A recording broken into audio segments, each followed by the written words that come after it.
Well, hey, we're here at World Dairy Expo, back for our second year, sitting down around the Showbox and telling some stories with Tim Abbott from Showbox Sires. Thanks, Peggy. Great to be here. Our setting here is the Coliseum is right in front of us, so we can see the iconic place, and all the great cows have been exhibited here at World Dairy Expo for the past 60 years. That's right. And behind us is the barn where you spend most of your time this week with the Showbox Sires show string. And in fact, we'll be bringing up a few people from the barn to join us up here in this little corner of the New Holland Pavilion to tell some Showbox stories today. What's really stuck out for me, Tim, in doing these series together is that, we talk about these icons in the industry and these leaders that we get to sit next to, but so many of us have a very humble story that goes back to a little box that we carried around as kids, to some of the cattle shows that we grew up with. I know I had one that my grandmother had handmade that got passed down to me, and you actually have your very own with you today. I do. I found my very own 4-H showbox from 50 years ago that my dad built me when in Vermont. When you went to eastern states, you had to have a certain style showbox, and so it had to be built by hand, and we have found that it needed a paint job and a little cleanup, but it's here, and we've got people sitting on it at our display down below, telling Showbox stories right on my 50-year-old Showbox. Oh, I love that. And the cool thing about Showboxes is they're this place where our stories are kept inside, but from the seat on top is where dreams are made, where visions for the next goal, the next future, for individuals, for their cows, it's where they take place. And today we are bringing in the guests in this series that are going to crack open their own Showboxes, share some of those stories, and give the rest of us new dreams to achieve here in this Showbox Stories series.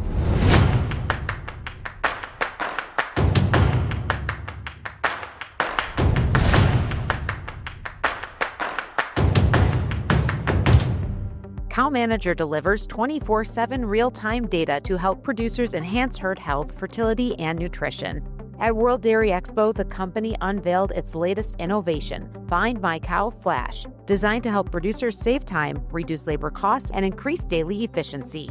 To learn more, contact your CowManager specialist at Select Sires or visit CowManager.com.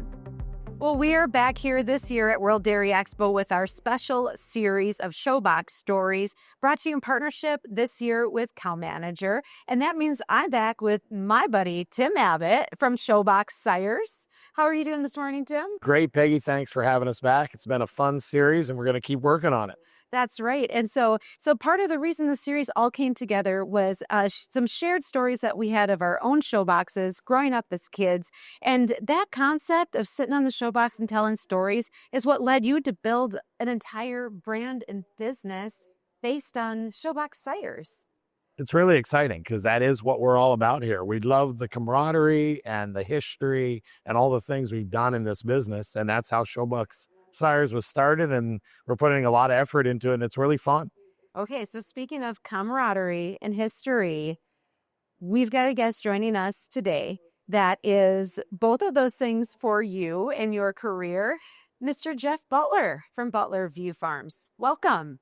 Thank you, Peggy. Appreciate it. Tim, thanks for asking me. So, all right. So now I'm going to go off script here for a minute. We've got all these questions we're going to ask you, Jeff, but I want to give you 1 minute right away. What should we know about Tim Abbott that no one else knows? Oh, he paid me some hush money earlier, so I don't know if I can say it now. Dang it. I got you too right. It worked, didn't it? No, I love Tim's enthusiasm and passion for the industry. I think he helps make the industry better with his passion and enthusiasm. He's got a great drive, been successful at several different endeavors in his career. So guy that's pretty easy to like for me, and I always enjoy talking to him and laughing and telling some stories. But we have some good serious conversations too, because I really like his knowledge and so forth. Oh, well, we'll be tapping into a little bit of that today. Some of the fun stories that perhaps the two of you share together, but also some of your story, Jeff, of how you got started. Your name, Butler View, is one that is familiar in the barns here at World Dairy Expo, in the show ring that's sitting right here behind us. We can see the view of the Coliseum from here. But how did you ever get your start with showing dairy cattle? Where did your passion come from? Well, it came from my father. I grew up on a grain and dairy farm just south of Chicago, about 60 miles at Showbox, Illinois. And so one of the first things you do, your first activities is in 4-H. And so it started showing cattle at district shows for the Holstein Association, 4-H shows and fairs. So started out at a very young age, probably 5 or 6 years old, of showing calves and heifers, and then later on cows. So it was a big part of our upbringing in the summers was shows and fairs.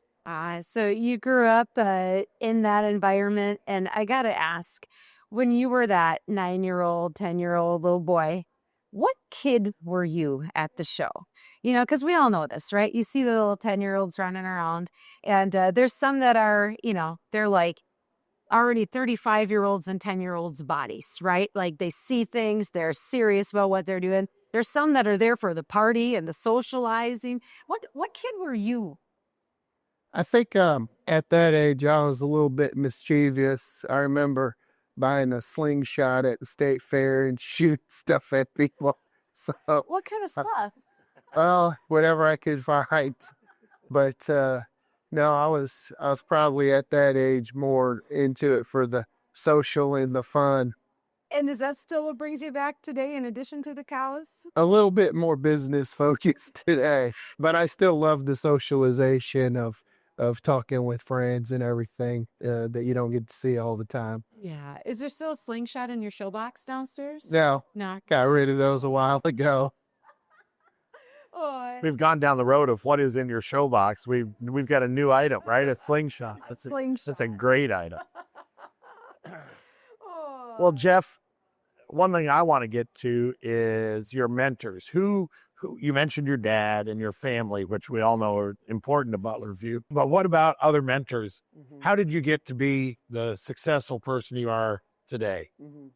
I had a lot of people that were older than me that kind of took me under their wing a little bit and would always teach me different things. And I'd always ask a lot of questions to them all the time, trying to grasp more knowledge. And some of the people from my teenage years would have been Terry Price, Ken Impey, David Brown, John Buckley, and Lowell Lindsay were some of the people that helped shape my knowledge in the dairy cattle industry, besides my father. That's kind of the who's who, isn't it? Like if you're going to learn the show business and the cattle breeding business, that list of people is the who's who. Yeah, I was very fortunate to learn from the very best that ever was, and especially in their generation. Yeah. Is there anything that you recall specifically that those gentlemen would have said to you that stuck with you?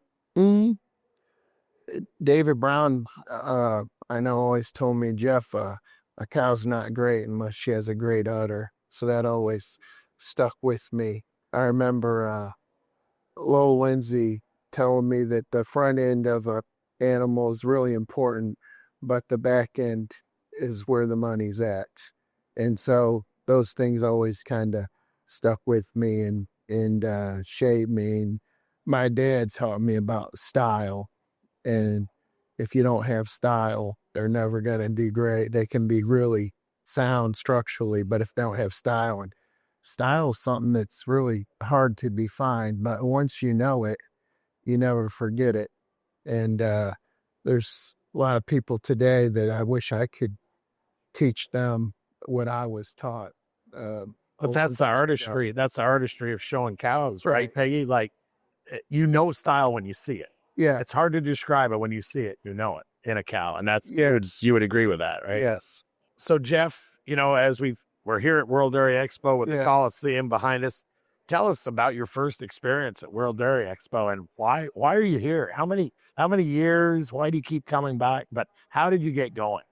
Well, it's the World Series or the Super Bowl of showing in the dairy industry.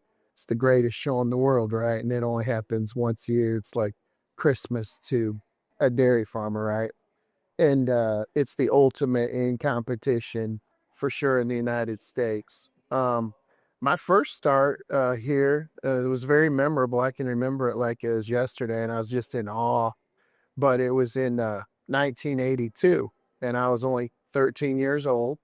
And my dad took me out of school, and we came up on Thursday night. And back then, the heifer show was Friday, the cows were Saturday.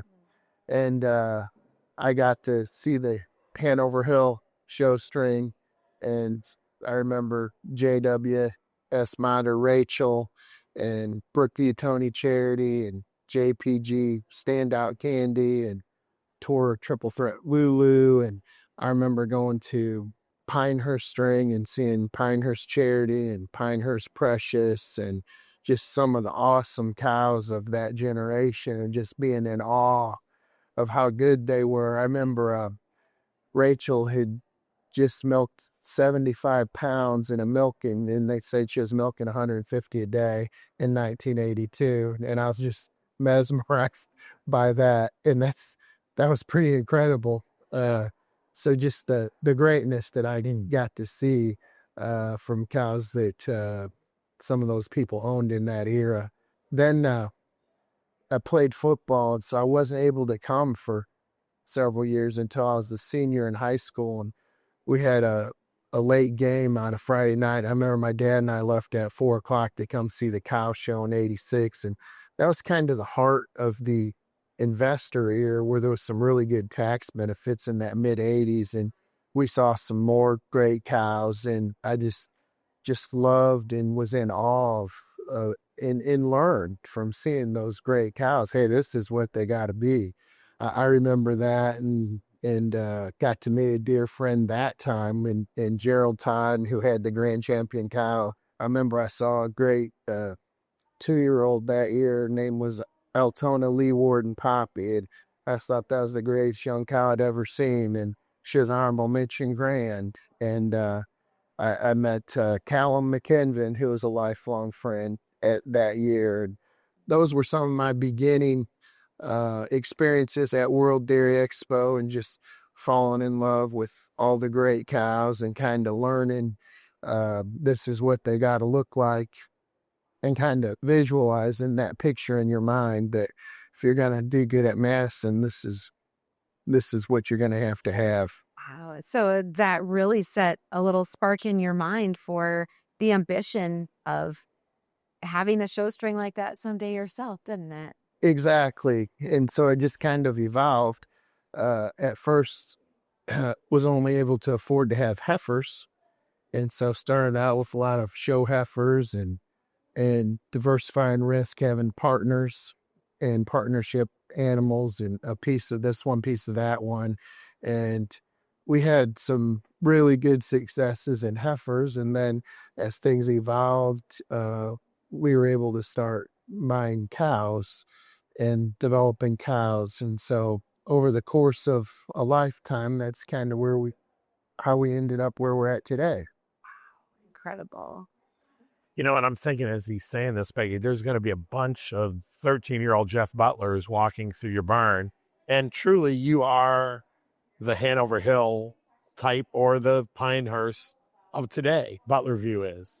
So what do you say to those kids when they walk through? Or would you talk to them if they walk through, Jeff? Absolutely, because when you're blessed like I was with people giving their time to me in teaching, I'm always going to have time to talk to people. Sometimes they're a little timid, but as I was, but you'd love to share knowledge and experiences with younger people to help them become better, because they're the future of the industry, and to help instill desire and passion and ambition in them.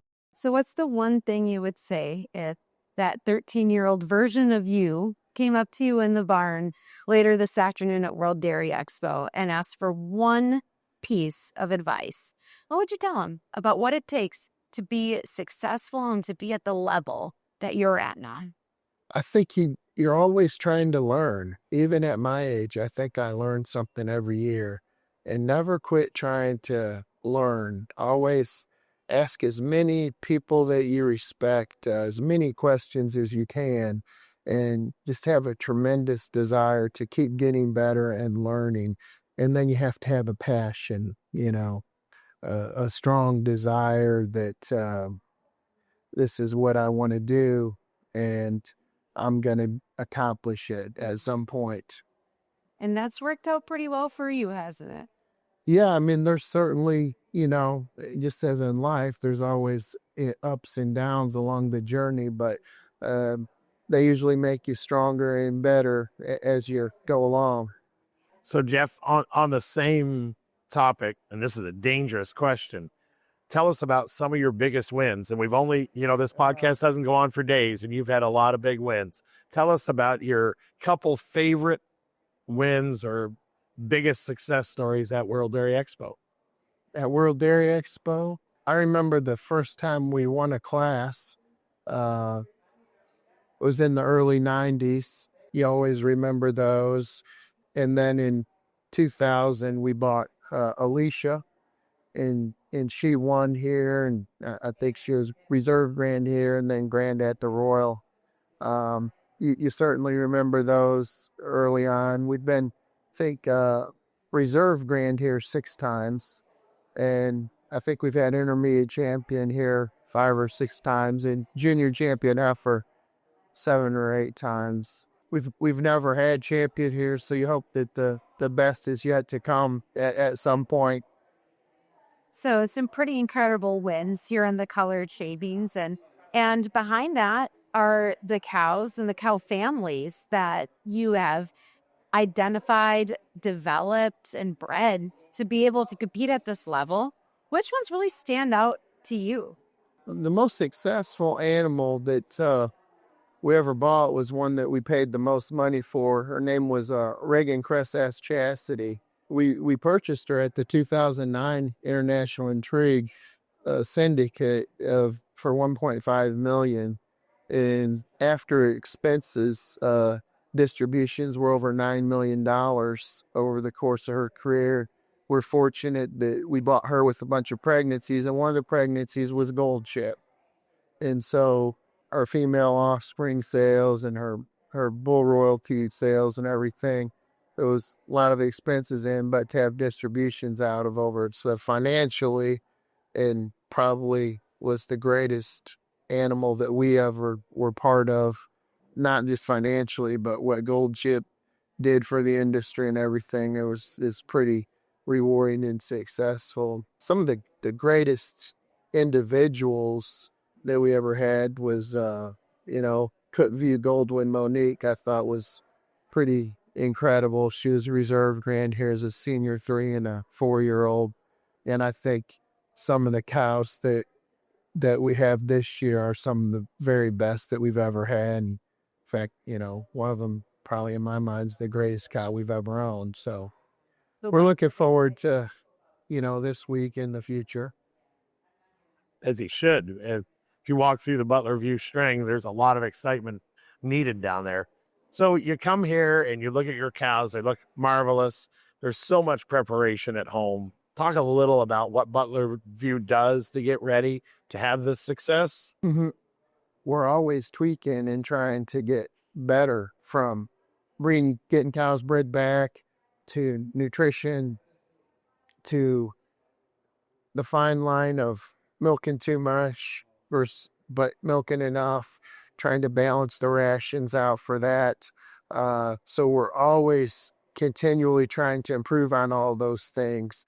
We try to stay on top of their feet quite often with some excellent foot trimmers, and do that on a very regular basis. So we don't have a lot of feet problems because we stay on top of that. And I think a lot of healthy animals, it starts there. One of our sponsors today, we've had some amazing luck with CowManager. And what CowManager's done for our farm is it allows several eyes to be on those animals. Even if we're not there, we're able to monitor the stuff. And the people even at the farm, though, there with them might not see heat detections, temperature fluctuations, time to breed animals. We'll look at CowManager all the time, and so and then we'll learn from that as well. It's just an extra weapon in the holster. Yeah, and it's interesting to me because when we look at technology like monitoring through CowManager, able to pick up on those health indicators and key things that are going on inside the cow. And so now we have technology that allows a good cowman to be even more intuitive to what you can't see. And so, how has it opened your eyes and changed your perspective of what technology can do to take that skill set that's so critical for your business, for the people that are taking care of the cows and the straying at the farm all year round, to just be able to up their game even more with those internal insights? So I think each year we try to be, 10% better at something in our operation.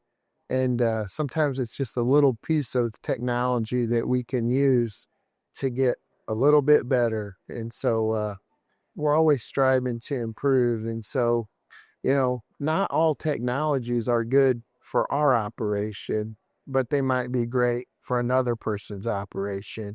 We try to pick the ones out that are going to benefit our particular operation and how we do things, and run with those. Interestingly, Peggy, I would think a lot of our listeners would never think of a tool like CowManager helping a show herd. And I think, Jeff, you speak volumes to that. Tell our listeners a little bit, because I don't think they understand, a lot of listeners, today's show cow. What is she? I think the genetics have gotten better, Tim, over time. And if you look at some of the great cows in the past, very few of them probably would compete at the top of the class now. And so that's due to genetics, it's due to technology, it's due to feed and nutrition efficiency, stuff that we've learned through the years. So it keeps getting better all the time. As you continue to up your game on that cow side, right? Being able to monitor health, activate performance in ways we couldn't have even imagined before with that at your hand. It also enables you to take other things that you're doing as part of Butler View and the bigger picture to a whole new level. And perfect example of that, International Intrigue Sale hosted at your place this year. Tim, you were there. What was it like for you? Well, I would say Jeff is one of the greatest marketing minds in this business. So we show up at his place in the hot summer days in Illinois in July, and you walk in and it's like Disneyland. The place looks that impressive. The cows look that impressive. And Jeff and his team assembled the greatest group of Holstein cattle, I think, that have ever been sold. And that's a tribute to Jeff. But I want you to tell us about International Intrigue. I was really lucky to be part of it. And it was done this 35 years, Jeff, read pedigrees and done sales. Never have I done a sale like International Intrigue. So tell us a little bit about it. Well, it was an idea that came to fruition at World Dairy Expo a year ago. And a friend of mine, Adam Clark from Ontario, said, I think you need to do another International Intrigue. The dairy industry really needs it. I said, yeah, and I was looking at all of our inventory we had come. I said, I'm gonna have to have a sale of some sorts, but I also have another business that I spend almost all my time at. And so I knew I was going to have to partner with somebody that was in the industry on a daily basis. And so I talked to the team at Blondin and Blondin Sires about working together, and they wanted me to host it. The greatest thing about that sale was that the industry all came together as one that day and played nice with each other. That was the greatest thing about that sale. And it's how it really should be, but things can get in the way that don't allow that. But on that particular day, the whole type industry came together as one and supported each other. And it was a beautiful thing. But it took a team effort, the sales staff, a lot of people doing a lot of work to make it happen. And it's really good to see so many people at the sale. I think we went through 300 steaks and 300 burgers and 300 hot dogs and 300 bratwursts, and we were out of food. And so that's 1,200 things. And Jeff, when you called me about the sale, it was your dream to bring the industry together. And with your planning and your effort, you got that done. And I think that speaks volumes to it doesn't matter what we're in, Peggy, whether you're in high-end cow sales or showing cows, that focus is what you get. Yeah, and I heard those same things echoed as you're saying there, Tim, with bringing people together, camaraderie, like we talked about at the beginning of this conversation, and then that keyword vision, and as you talked about the vision for what this event would be, bringing people together and creating that space in the place. Here's the other thing I picked up from listening to you today, Jeff, and that's this: is that vision isn't just about the win in the moment. What I hear from you is a vision for the what's to come after that, a bigger picture of impact, not just the win, but really an industry impact from the cow side, from the event side. Would you say that's true for you? I think the vision starts with the journey, and then it ends up with the culmination of the animal being sold or the animal being shown. And then after the culmination, the journey continues. And so I think you have to visualize all of that and think out over time how it's going to evolve throughout the journey. So one thing I want to make sure our listeners know, this guy's such a great marketer. You did something unique at that sale with your giveaway at the end of the sale. Tell our listeners quickly what you did, because it's really unique, Peggy. When we tried to work with all the breeders and all of our own animals, we ended up with 170 some head. And so I said, to be fair to everyone, I want to make it an event that people stay to the end. And I didn't want people leaving at 4 o'clock or 5 o'clock and not seeing the last third of the sale sell. And so we came up with a plan where I gave away $25,000. Everybody that bought a lot got to put their name in. So if you bought 3 lots, you put 3, we gave you 3 tickets, and then there was a drawing at the end of the sale. But you had to be present to win. And for me, the guy sat there, watched the crowd all day, and I do this every week, a sale. There were 300 people, 400 people at the end of the sale, which is very, very unique. So it worked. His vision worked. And again, excellent marketing strategy on your end too. As we wrap up our time that we have with you this morning, Jeff, that you so have graciously spent with us, because we know that there is a lot going on downstairs. We are, as we sit here today on Wednesday at World Dairy Expo, big days coming up, Thursday and Friday for you and your show string. But one of our final questions that Tim and I are both curious to throw out to you. If one of your cows that you've had success with over the years could tell her own story of the show ring, which one would you want to hear from and why? One that was here the most, that was always either winning or right there, was our first great cow, Alicia. The first time we had her here, she actually stepped on a pitchfork going to the ring for grand, and probably maybe cost us grand champion, I'm not sure. But we had her here the most times as far as winning. I think she won here 3 times, and we never even bought her until she was a 5-year-old. And I think the last time we showed her was maybe 14. I think she won the last time she was here. So it's pretty neat. So what would she say to the pitchfork if she could have talked? She just said, "You idiot, should have never had it in my way." That's right. Spoken like a boss cow. Take the drive to Chevance, Illinois, and see his farm because it's one of the most beautiful operations in the country.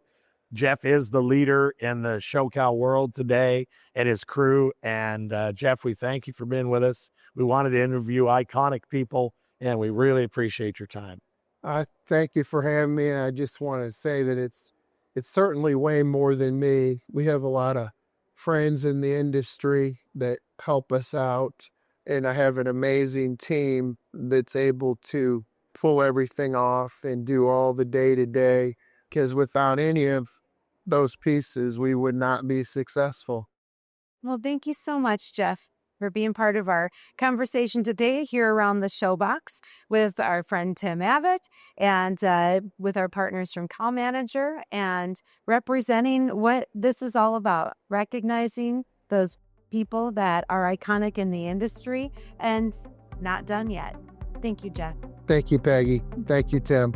I'm Peggy Coffeen, and thanks for listening to this Up-Level Dairy podcast. Don't forget to follow, rate, and share. And as always, keep on growing, keep on learning, and up-leveling your dairy.